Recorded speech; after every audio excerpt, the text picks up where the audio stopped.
I asked a lot of my former clients what were the most shocking things that they found when they bought a house here in North Carolina, and this video is a compilation of everything that they told me. These aren't necessarily in any particular order, I'm just kind of throwing them out there. The first thing was how common well and septic systems were in this area. So in Wake County, it's about 14% of properties, but for example, if you go into outlying counties like Johnston County, I found that over 50% of homes had a septic system instead of city sewer, which is actually a huge deal. And it's even bigger when you realize that if you want to buy a single family home under $500,000, you're probably not going to be in Wake County. You're probably going to be in one of these surrounding counties. So it's pretty likely that you'll come across this if you move into the Triangle area. And there's actually a lot to know about having a septic system. It's basically like having your own sewage treatment plant in your yard, and it does require some maintenance. It's not super expensive. It costs maybe $200 a year to have it pumped, and you don't even need to have it pumped every year, but maybe every other year. But another thing to know that's really interesting is if you get into properties that have older septic systems, those septic systems are not designed to be as user-friendly as the more the newer ones are. So the newer ones are, you don't even notice the difference. But the older ones, so Timothy and I owned a house that was built in the 1960s and it had a 1960s septic system. A septic system that's well maintained should last the life of the house. So you shouldn't have to replace your septic system if it's been well maintained.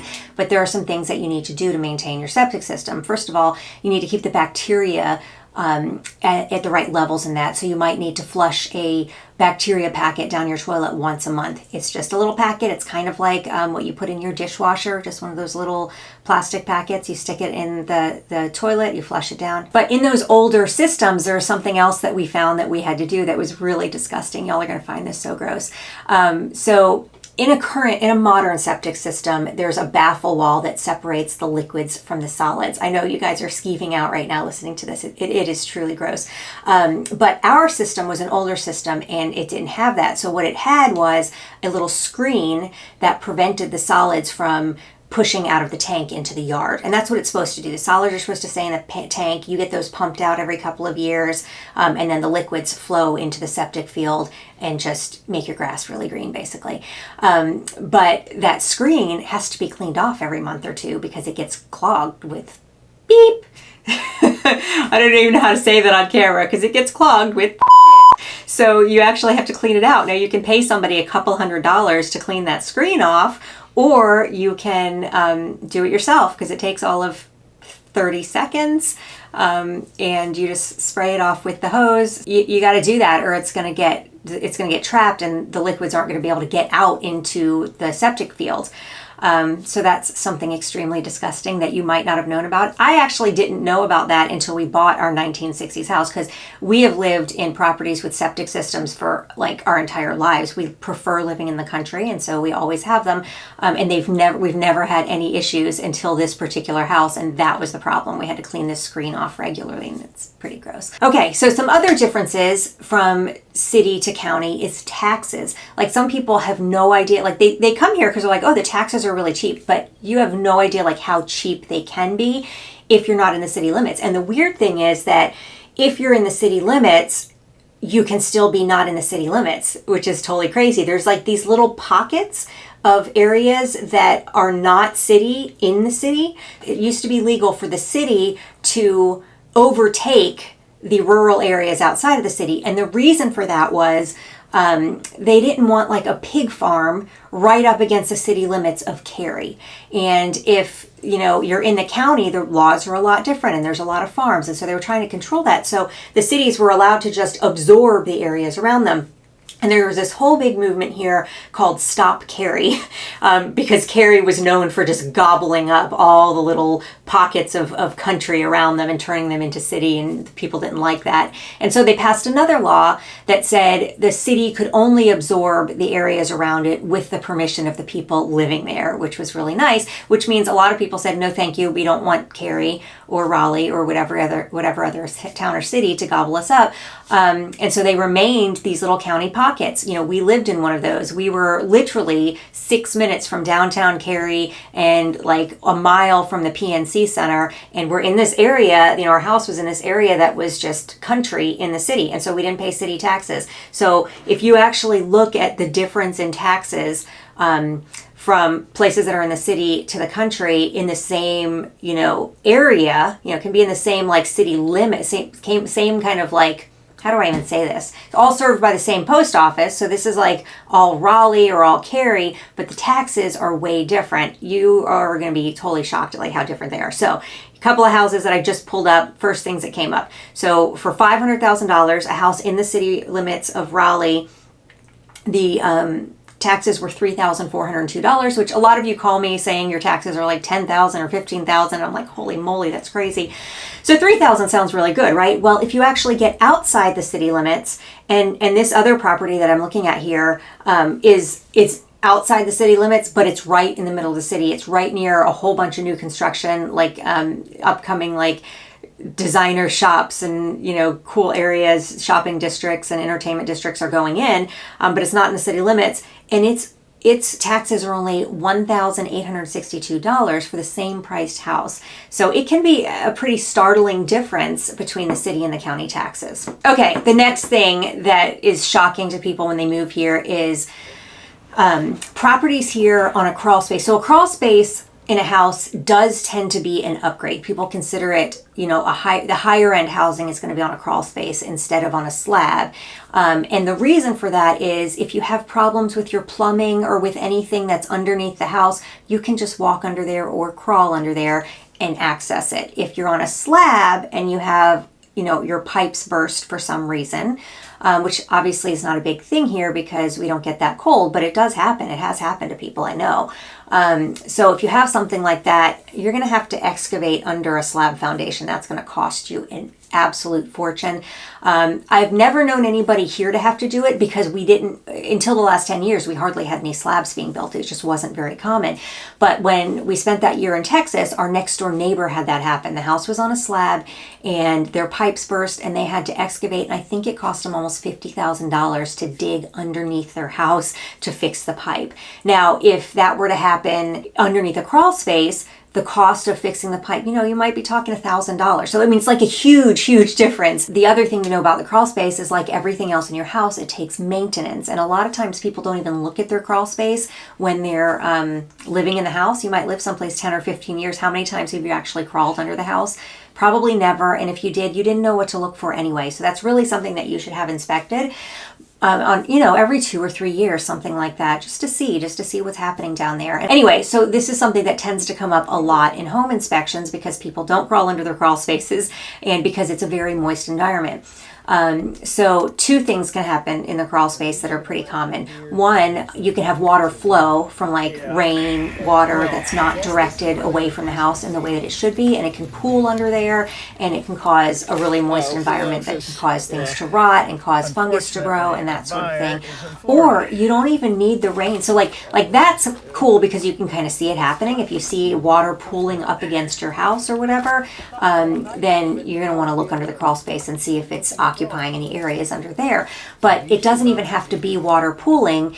Our humidity is enough that you can have a humid environment under your crawl space, and it can also cause the wood to rot and fungus and mold and stuff like that to grow under there. So and when that happens, these are the foundational members of your house. This wood is what the entire house is resting on, so it's all structural. And when that stuff starts to rot, it can be pretty dangerous. Your house could fall down, right? I've never seen anything that severe happen. So what they do to prevent this from happening is, one, you redirect the water away from your crawl space so that it's running off away from the house. Water should always be running away from the house, number one. Number two, you'll often see like a vapor barrier in the crawl space, and that prevents the moisture in the soil from evaporating into the air, and that moisture in the air then causing things to rot. So when you go into your crawl space, a couple things that you can look for is look at the walls, the concrete walls, and see if there's any efflorescence. So efflorescence is this white mineral deposit that you'll see on the sides of the walls. If you see that,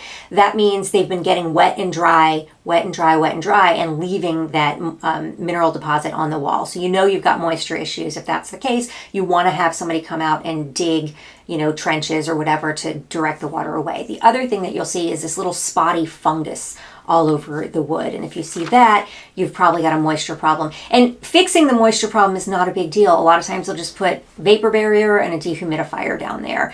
So it's not necessarily that expensive, but it can get expensive if you don't prevent it in the first place. The next thing that people told me was very surprising to them was trees. So a lot of people that move here, they move here from places that, like especially out west, that don't have a lot of trees. In the south, we've got tons of trees. It's extremely green here, which is really cool. And people are usually really excited about that when moving here. And so one buyer, she told me she chose their house because it was covered in trees and they just loved it so much. And she realized after a while that the darkness of it was too much and she didn't get any sun when all those trees were there. But honestly, that's not even the biggest deal with the trees.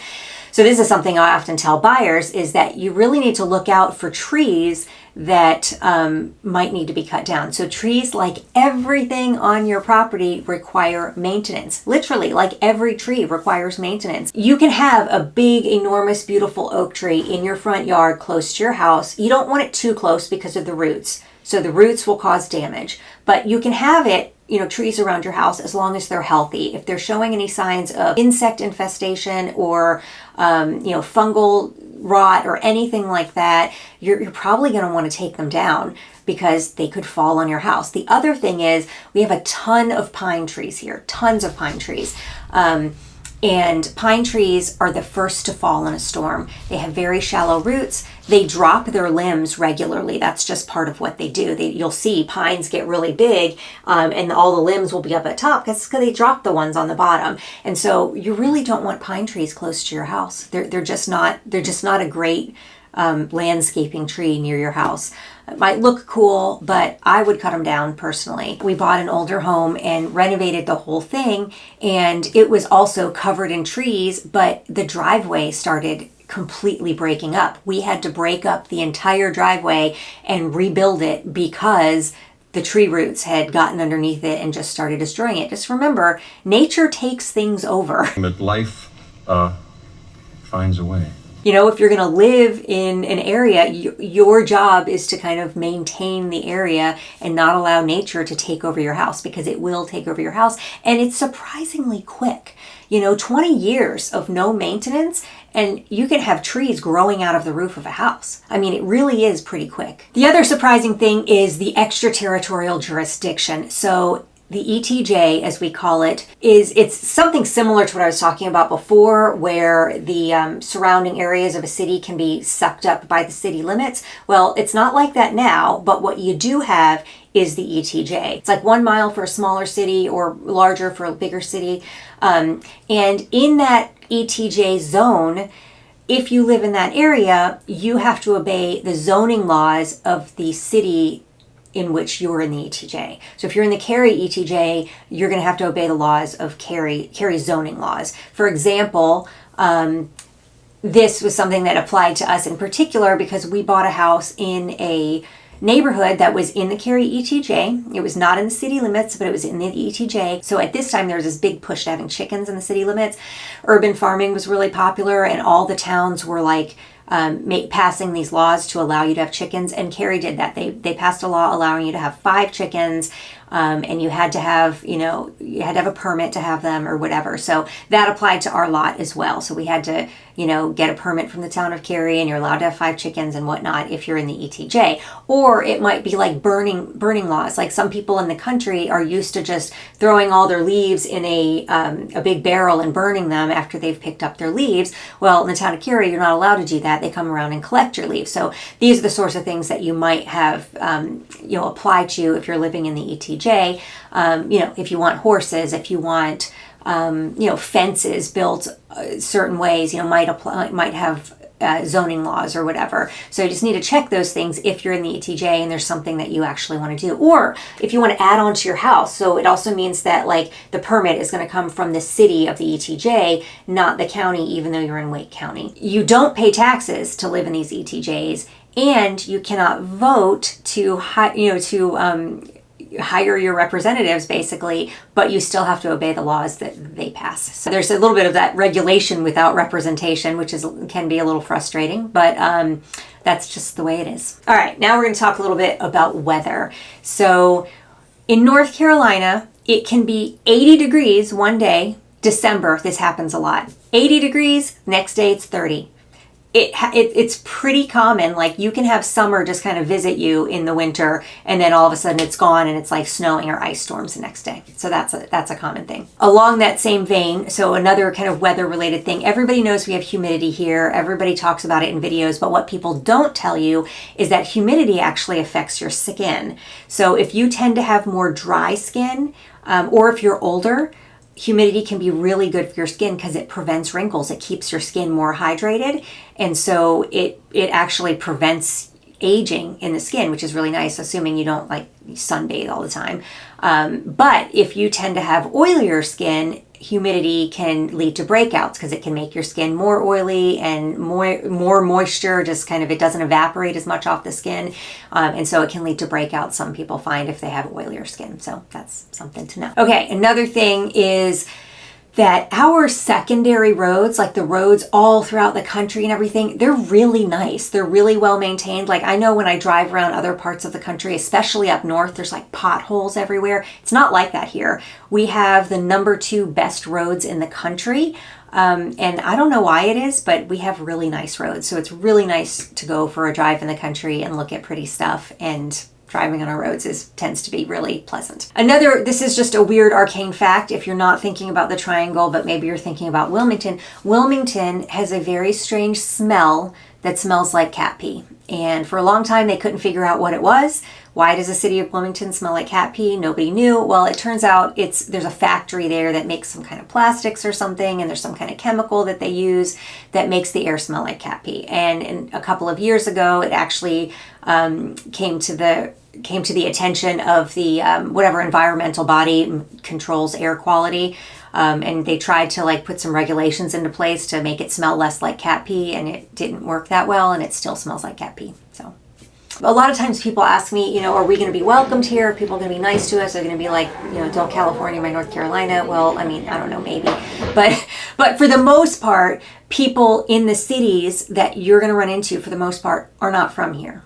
So the number of native North Carolinians is very low in the cities compared to like the number of people that are transplants. So most people that you'll meet are actually transplants. Where'd you move here from?